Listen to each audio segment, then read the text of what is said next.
ಅರಬ್ಬಿ ಸಮುದ್ರದಲ್ಲಿ ಮತ್ತೆ ಚಂಡಮಾರುತ. ಲಕ್ಷದ್ವೀಪದ ಸಮೀಪ ವಾಯುಭಾರ ಕುಸಿತ ಕಾಣಿಸಿಕೊಂಡಿದೆ. ಮುಂದಿನ 4 ದಿನ ಉಡುಪಿ ಜಿಲ್ಲೆಗೆ ಹೈ ಅಲರ್ಟ್ ಕೂಡ ಕೊಡಲಾಗಿದೆ. ಕಡಲ ತೀರದಲ್ಲಿ ಹೈ ಅಲರ್ಟ್ ಅನ್ನು ಘೋಷಿಸಿದೆ ಹವಾಮಾನ ಇಲಾಖೆ. ಮೀನುಗಾರಿಕೆಗೆ ತೆರಳಿದ್ದ ಬೋಟ್ಗಳೆಲ್ಲ ಇದೀಗ ವಾಪಸ್ಸಾಗಿದೆ. ಹತ್ತಿರ ಎಲ್ಲಿ ಬಂದರಿದೆಯೋ ಅಲ್ಲಿ ಆಶ್ರಯಿಸುವಂತೆ ಬೋಟ್ಗಳಿಗೆ ಸೂಚನೆ ಕೂಡ ಕೊಡಲಾಗಿದೆ. ಸಮುದ್ರ ಮಧ್ಯದಲ್ಲಿರುವಂತಹ ಬೋಟ್ಗಳಿಗೆಲ್ಲ ನಿಯರ್ ಬೈ ಬಂದರು ಯಾವುದಿರುತ್ತೆ ಅಲ್ಲಿ ಹೋಗಿ ಲ್ಯಾಂಡ್ ಆಗೋ ರೀತಿಯಾಗಿ ಸೂಚನೆ ಕೊಡಲಾಗಿದೆ. ಗೋವಾ, ಮಹಾರಾಷ್ಟ್ರ, ಗುಜರಾತ್ ಬಂದರು ಸೇರಿದೆ ಇದೀಗ ಉಡುಪಿಯ ಬೋಟ್ಗಳು. ಮಲ್ಪೆ, ಗಂಗೊಳ್ಳಿ, ಕುಂದಾಪುರದ ಸಾವಿರಾರು ಬೋಟ್ಗಳು ಇದೀಗ ವಾಪಸ್ಸಾಗಿದೆ. ನಮ್ಮ ಪ್ರತಿನಿಧಿ ಪ್ರಜ್ವಲ್ ಇದಕ್ಕೆ ಸಂಬಂಧಪಟ್ಟ ಹಾಗೆ ಒಂದು ವರದಿ ಕೊಟ್ಟಿದ್ದಾರೆ, ಬನ್ನಿ ನೋಡೋಣ. ಪಶ್ಚಿಮ ಕರಾವಳಿಯಲ್ಲಿ ವಾಯುಭಾರ ಕುಸಿತದಿಂದಾಗಿ ಮೀನುಗಾರಿಕೆಗೆ ತೆರಳಿದಂತಹ ಬೋಟ್ಗಳು ಈಗ ಬಂದರಿನತ್ತ ಮುಖ ಮಾಡಿರುವಂಥದ್ದು. ನಾವೀಗ ಇರುವಂಥದ್ದು ಮಲ್ಪೆ ಬಂದರಿನ ಪಕ್ಕದಲ್ಲಿ. ನಾವು ಚಿತ್ರಣವನ್ನು ಗಮನಿಸ್ತಾ ಹೋಗ್ಬೋದು. ಕಳೆದ 3-4 ದಿನದಿಂದ ಆಳ ಸಮುದ್ರದಲ್ಲಿ ರಭಸವಾಗಿ ಗಾಳಿ ಬೀಸುತ್ತಿರುವುದರಿಂದ ಮೀನುಗಾರಿಕೆಗೆ ತುಂಬಾ ಕಷ್ಟ ಸಾಧ್ಯವಾಗ್ತಿರುವಂಥದ್ದು.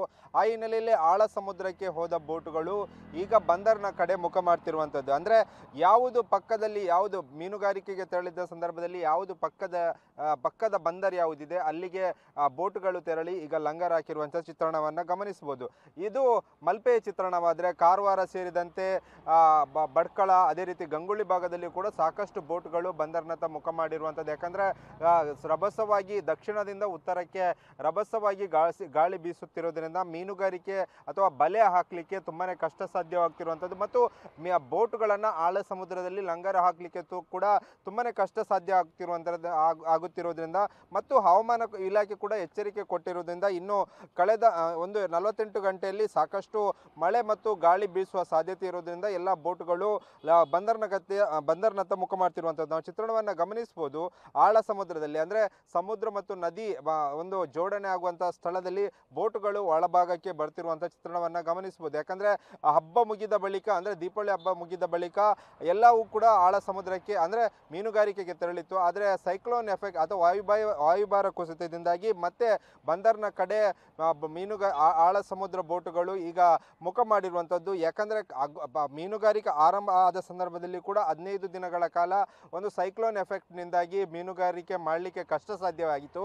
ಮತ್ತೆ ಈಗ 2ನೇ ಬಾರಿ ಒಂದು ವಾಯುಭಾರ ಕುಸಿತ ಆಗಿರೋದ್ರಿಂದ ಈಗ ಮತ್ತೆ ಮೀನುಗಾರರಿಗೆ ಸಮಸ್ಯೆ ಆಗ್ತಿರುವಂಥದ್ದು. ಯಾಕಂದರೆ ಒಂದು ಕಡೆಯಲ್ಲಿ ಮೀನಿನ ಮತ್ಸ್ಯೋದ್ಯಮಕ್ಕೆ ಸಾಕಷ್ಟು ಹೊಡೆತ ಬಿದ್ದಿರೋದ್ರಿಂದ ಮತ್ಸ್ಯ ಸಂತತಿ ತುಂಬಾ ಕಡಿಮೆ ಆಗಿರೋದ್ರಿಂದ ಈಗ ಮೀನುಗಾರಿಕೆ ಕೂಡ ಕಷ್ಟದಲ್ಲಿ ನಡೀತಿರುವಂಥದ್ದು. ಇದೇ ಸಂದರ್ಭದಲ್ಲಿ ಈ ರೀತಿಯ ವಾಯುಭಾರ ಕುಸಿತ ಆಗ್ತಿರುವ ಸಂದರ್ಭದಲ್ಲಿ ಮತ್ತೆ ಮೀನುಗಾರರಿಗೆ ಗಾಯದ ಮೇಲೆ ಬರೆ ಎಳೆದಂತಾಗಿದೆ.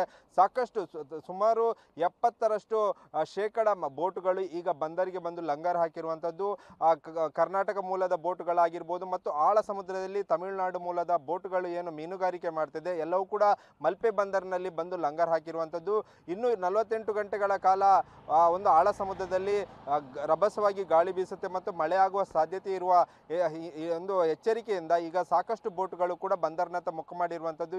ಅದೇ ರೀತಿಯಾಗಿ ಸಾಂಪ್ರದಾಯಿಕ ಮೀನುಗಾರಿಕೆ ಕೂಡ ಎಚ್ಚರಿಕೆ ಕೊಡುವಂಥ ಕೆಲಸವನ್ನು ಜಿಲ್ಲಾಡಳಿತ ಮಾಡಿರುವಂಥದ್ದು. ಕ್ಯಾಮರಾಮ್ಯಾನ್ ರಾಮ್ ಜೊತೆ ಪ್ರಜ್ವಲ್ ಅಮೀನ್, TV9 ಉಡುಪಿ.